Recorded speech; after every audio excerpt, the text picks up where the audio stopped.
Di tempat ini, air tak pernah berhenti mengalir. Namun bukan hanya air yang mengalir sejak puluhan tahun lalu. Di balik bendungan tua ini, tersimpan sejarah penjajahan, kesenian yang pernah berjaya pada masanya, dengan cerita-cerita kelam yang masih dibisikkan hingga hari ini. Banyak yang mengenalnya sebagai Dam Kastyle atau Dam Siji. Tapi, bagi sebagian orang, tempat ini bukan sekedar bendungan.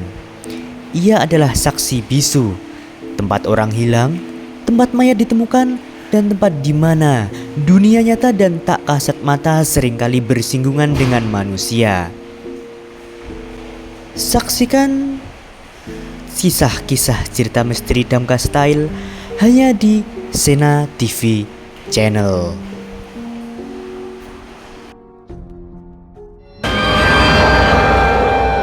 Dam Kastyle atau Dam Siji.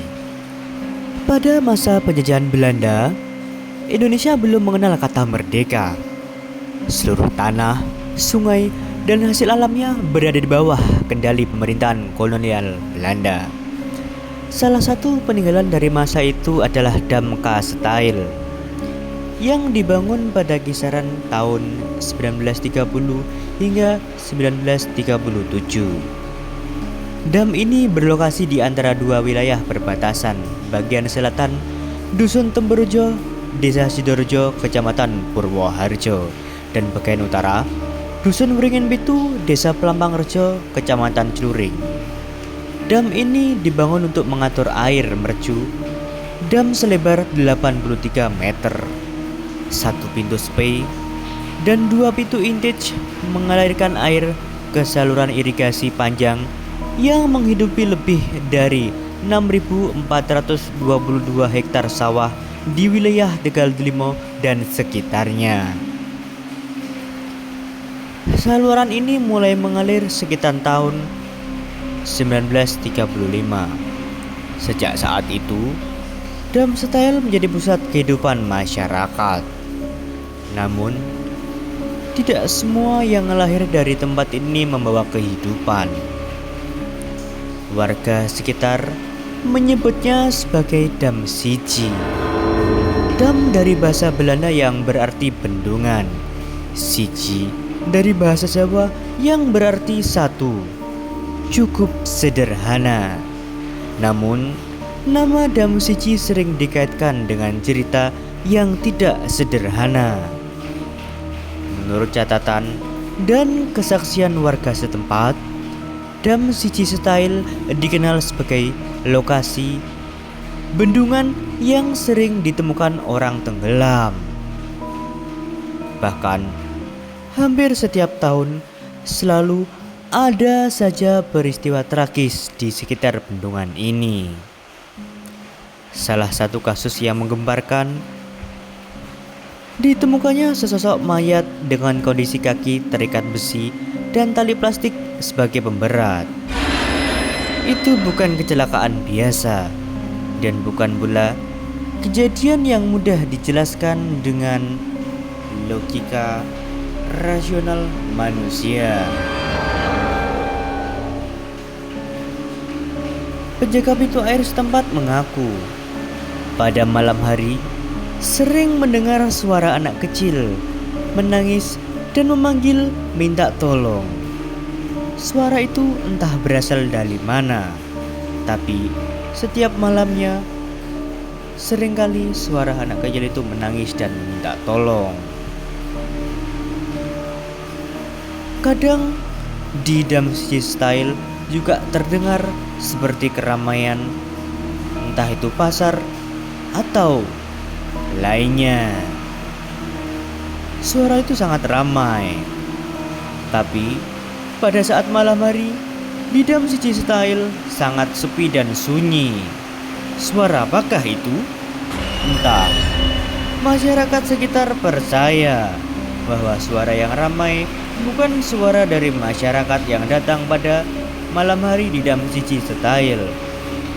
Namun suara-suara itu berasal dari keramaian makhluk tak kasat mata.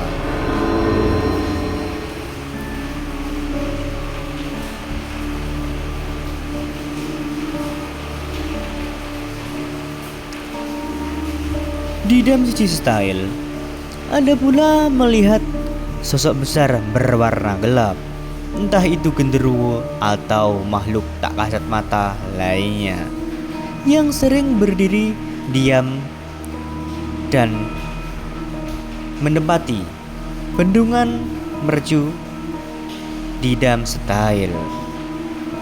Sosok ini seringkali menghadap ke arah aliran tanpa bergerak, hanya diam saja.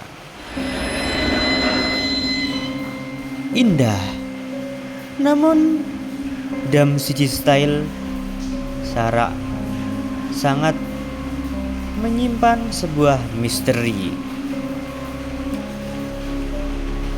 Memasuki era tahun 2000-an hingga tahun 2010-an, Damka Style kembali ramai bukan karena tragedi, melainkan karena kesenian tradisional.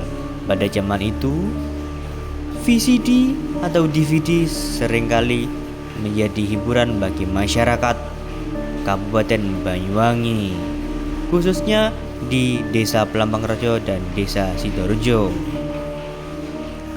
Kesenian ini menjadi sangat indah dan beragam karena kesenian-kesenian ini syuting di lokasi Damka Style. Damka Style sering sekali dijadikan tempat pementasan jaranan, reok Ponorogo, atraksi warok, serta kesenian rakyat lainnya. Nama-nama seperti Jaranan Wiroyakso dan Jaranan Putra Belambangan yang pernah menghiasi layar kaca masyarakat Banyuwangi pada tahun 2000-an sampai tahun 2010-an. Pertunjukan ini mampu menyihir ribuan masyarakat Kabupaten Banyuwangi pada saat itu. Namun, pementasan di Dam Style selalu diiringi dengan kejadian aneh, kesurupan, bahkan penari jaranan buto yang bermain di lokasi syuting Dam Style berlari ke arah sungai dengan tatapan mata yang kosong dan suara yang bukan berasal dari tubuhnya sendiri. Aliran air yang tak pernah berhenti sejak zaman penjajahan Belanda menjadikannya jalur lintasan makhluk tak kasat mata. Karena itu, setiap pementasan selalu diawali dengan ritual, bukan hanya untuk pamer kekuatan, melainkan agar tidak mengganggu penghuni yang tak terlihat. Kini, Damka Style masih berdiri, airnya masih tetap mengalir, sawah-sawah tetap hijau. Air yang mengalir sungguh menjadikan rezeki bagi masyarakat di Damka dan sekitarnya, karena air menjadi sumber kehidupan bagi petani-petani yang sedang menanam tanaman untuk dipanen rezekinya. Namun, saat malam turun dan suara manusia menghilang, tempat ini kembali menjadi dirinya yang sebenarnya.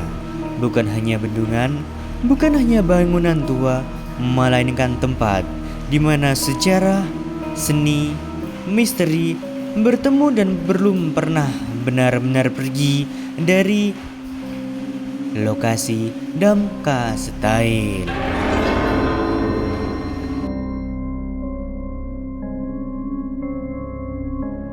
Silakan datang dan berkunjung dan lihat sendiri keindahan dari Damka Style. Sekian dari saya, terima kasih.